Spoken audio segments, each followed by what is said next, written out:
Sam पित्रोदांचा अनिवासी भारतीय काँग्रेस अध्यक्ष पदाचा राजीनामा। सॅम पित्रोदांना राजीनामा जो आहे तो स्वीकारण्यात आलेला आहे। जयराम रमेश यांनी या संदर्भातला ट्विट करत माहिती दिली आहे। काँग्रेस अध्यक्ष खरगेंनी राजीनामा स्वीकारला असल्याचं जयराम रमेश यांचं म्हणणं आहे। सॅम पित्रोदा यांच्या वक्तव्याने मोठा वाद झालेला होता। पित्रोदा यांची नजीकच्या काळामध्ये 2 वादग्रस्त वक्तव्य होती।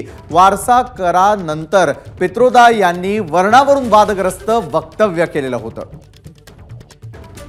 याच संदर्भात अधिक माहिती देतात आपले प्रतिनिधी सोमेश कोलगे। सोमेश, पित्रोदा यांनी नजीकच्या काळामध्ये 2 खरं तर वादग्रस्त वक्तव्य केलेली होती आणि त्यानंतरचा राजीनामा कशा प्रकारे पाहता आपण या राजीनाम्याकडे?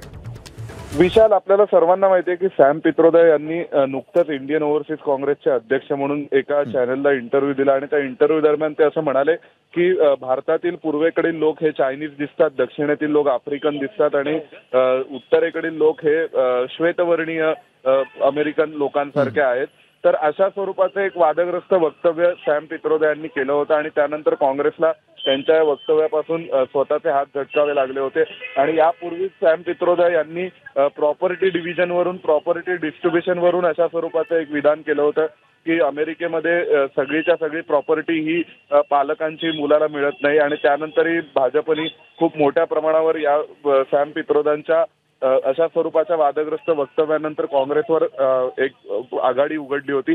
त्यानंतर मग आता शेवटी काँग्रेसने अखेर एक उशिरा सुचलेलं शहाणपण म्हणून सॅम पित्रोदा यांचा राजीनामा घेतलाय का अशी चर्चा आहे। त्याचं कारण सॅम पित्रोदा यांच्या वक्तव्यानंतर खूप मोठ्या प्रमाणावर त्याविषयीचा आउटरीच हा विविध माध्यमातून व्यक्त केला जात होता। विशाल, धन्यवाद आपण दिलेल्या सविस्तर माहितीसाठी। एबीपी माझा, उघडा डोळे बघा नीट।